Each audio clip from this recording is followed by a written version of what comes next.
কেতিয়াবা আপোনাৰ অধিক চিন্তা হয় নেকি নিজৰ জীৱনটোক লৈ কেতিয়াবা জীৱনটোৰ কিছুমান সিদ্ধান্তই আপোনাক বৰকৈ মগজুত কামুৰে নেকি আৰু কেতিয়াবা আমি এনেকুৱা কিছুমান সিদ্ধান্তৰ বাবে এনেকুৱা ষ্ট্ৰেছ লওঁ যিবিলাক সিদ্ধান্ত কাৰণে হয়তো আমি ষ্ট্ৰেছত ভুগি থাকোঁ কিছুমান কামৰ ফলত আমি নিজকে বহুত মানে ষ্ট্ৰেছ লওঁ তো তেতিয়া আমাৰ কি হয় জীৱনটোক আমি শেষ হৈ গ'ল নেকি মোৰ জীৱনটো চিন্তিত হওঁ মানে তেনেকুৱা যদি কেতিয়াবা সমস্যা হয় আৰু কেতিয়াবা আমনি লাগে তেতিয়াহ'লে আপুনি আহিব ক'ত আহিব কিয় আহিব আপুনি আপুনি কোনোবা নিজান ঠাইত যেনেকৈ মই এতিয়া আহিছোঁ এখন মই বৰ্তমান উপস্থিত আছোঁ গহপুৰত আৰু গহপুৰৰ 4 কিলোমিটাৰ নিলগত আচলতে মই বন্ধু ঘৰত গৈ আছিলোঁ আৰু ঠাইডোখৰ ভাল লাগিল আৰু ভাবিলোঁ আপোনালোকৰ লগত মোৰ যিটো অনুভৱ হৈছে অনুভৱখিনি শ্বেয়াৰ কৰোঁ মই আছোঁ এখন বাগানত আৰু আপোনালোকে দেখিছে নিজান একেবাৰে চাৰিওপিনে কোনো নাই এটা মাজৰ ৰাস্তা আৰু দুয়ো কাষে অসম বিখ্যাত চাহপাতৰ বাগান তো মই আপোনালোক এটাই অনুৰোধ জনাম আপোনালোকৰ যদি কিবা চিন্তিত হয় আপোনাৰ কাম কৰিলে কিবা সিদ্ধান্তত আপুনি একেবাৰে আপোনাৰ মগজুক খাই পেলাই তেতিয়াহ'লে যাব কোনোবা নিজান ঠাইত এনেকৈ প্ৰকৃতিৰ লগত বাৰ্তা কৰিব প্ৰকৃতিৰ লগত নিজক জীয়াবলৈ আপুনি চেষ্টা কৰিব প্ৰকৃতিৰ মাজত উশাহ লৈ পেলাই চাব কেনেকুৱা লাগে আৰু দেখুৱাম ঠাইবিলাক আজিৰ ভিডিঅ'টো স্পেচিয়েলি মই এই নিজান ঠাইসমূহ দেখুৱাবলৈ যত্ন কৰিম গাঁৱলীয়া পৰিৱেশ দেখুৱাবলৈ যত্ন কৰিম ব'লক আমাৰ সৈতে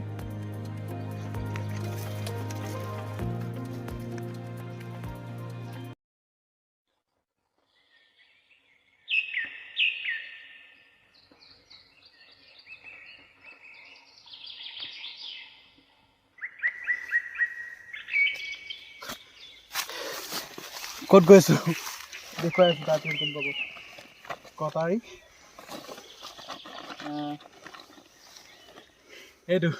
এইটো খাব গৈ আছোঁ আৰু ক'ত যাম বহুত ভিতৰত যাম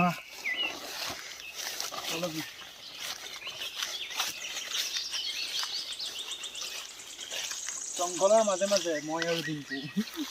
এইটো পথাৰৰ মাজত যাম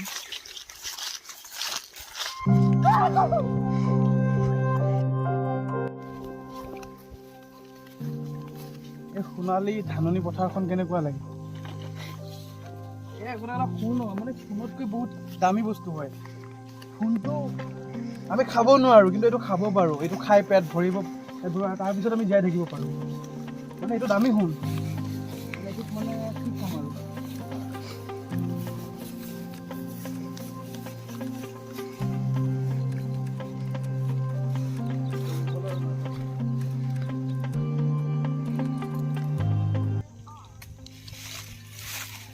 ক'ত আহি পাইছোঁ দেখিছে আপোনালোকে তো স্বাগতম জনাইছোঁ জংঘলৰ মাজৰ পৰা ধাননি পথাৰৰ মাজৰ পৰা আৰু কি ক'ম মানে ইয়াত যে আহিছোঁ আপোনাক অনুভৱ কেনেকৈ প্ৰকাশ কৰিম আপোনালোকৰ সন্মুখত মানে প্ৰকাশ কৰিব পৰা মানে শব্দ বিচাৰি পোৱা নাই তাকে মই চিন্তিত হৈছোঁ আপোনালোকক কি বুলি মানে কওঁ ধাননি পথাৰৰ মাজত প্ৰকৃতিৰ মাজত মানে মই ভাবি আছোঁ এটা লাইনছ এটা ভাবি আছিলোঁ ৰাইমছ এটা ভাবি আছিলোঁ কিন্তু মোৰ নিমিলা হৈছে মানে মই মানে অদ্ভুত বহুত পথাৰ দেখিছোঁ ধাননি পথাৰ কিন্তু এনেকুৱা লোকেশ্যনত মানে এনেকুৱা একজেক্ট মানে এইপিনে তোমাৰ অকণ মানে বন আছে তাৰপিছত ইয়াতে গছৰ সৌন্দৰ্য আছে আৰু মাজত এইটো জনজাতিৰ মিচিং লোকসকলৰ মিচিং আছে মিচিং ঘৰ আছে আৰু কাষে এইটো জহা চাউল খুব সম্ভৱ জহা নহ'লে বৰা হ'ব এই কলা ন তো কিবা এটা ভাল লাগিছে কি ক'ম তো চাওক আপোনালোকে সৌন্দৰ্য চাওক আৰু ইয়াত কেনেকুৱা লাগিলে ইয়াত এতিয়া বৰটেঙা খাম আৰু বৰটেঙা যদিটো আপোনালোকে জানে পথাৰৰ মাজত বৰটেঙা খাই কেনেকুৱা লাগে তো তাৰ কাৰণে এতিয়া আমাৰ সন্ধান লাগিল কলৰ পাত মানে আমাৰ হাতত নাই তো সৌ ঘৰটোত যাম এখন কলৰ পাত আনিবলৈ ব'লক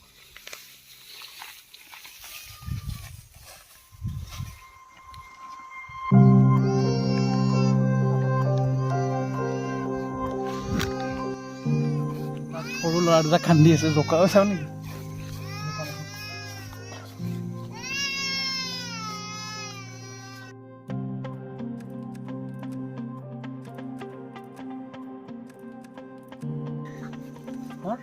এখন মাজৰখন কাটি নিলে প্ৰব্লেম হ'ব নেকি সুধিছোঁ আকৌ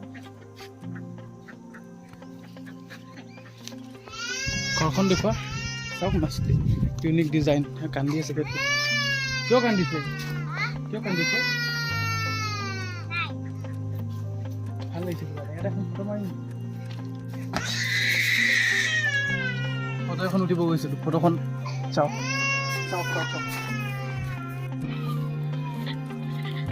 এতিয়া ডিম্পুৱে কলপাত কাটিলে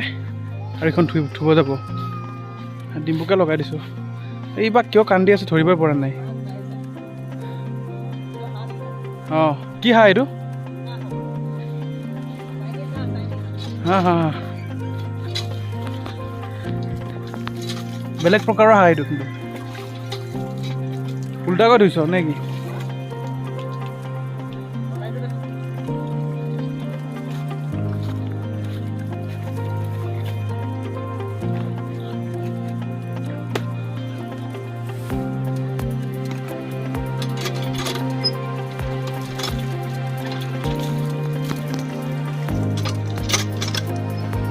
হাতখন ধুব লাগিব মই হ'ল হৈ গ'ল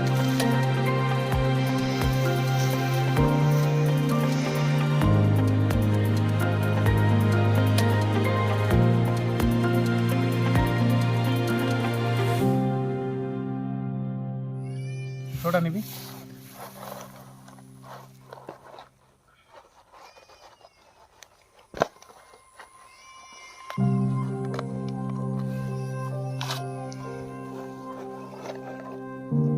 Wow.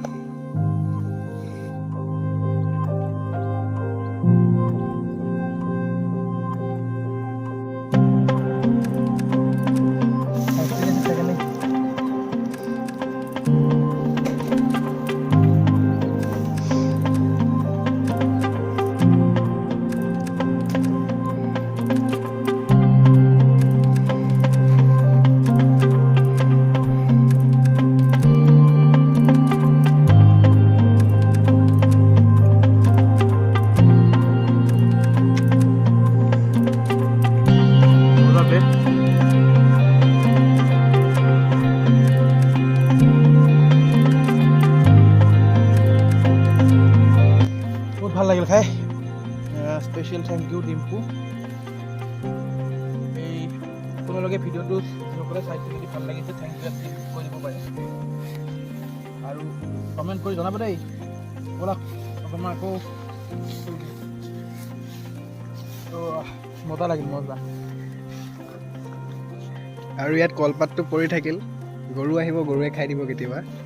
মানে গৰু সাজা হৈ থাকিব এইবিলাক প্লাষ্টিক নহয় টেনশ্যন নাই কলপাত আছে বৰটেঙাৰ বাকলি আছে এইবিলাক নেচাৰে হয় এইবিলাক লেতেৰা নহয় এইবিলাক প্লাষ্টিক অনা নাই আমি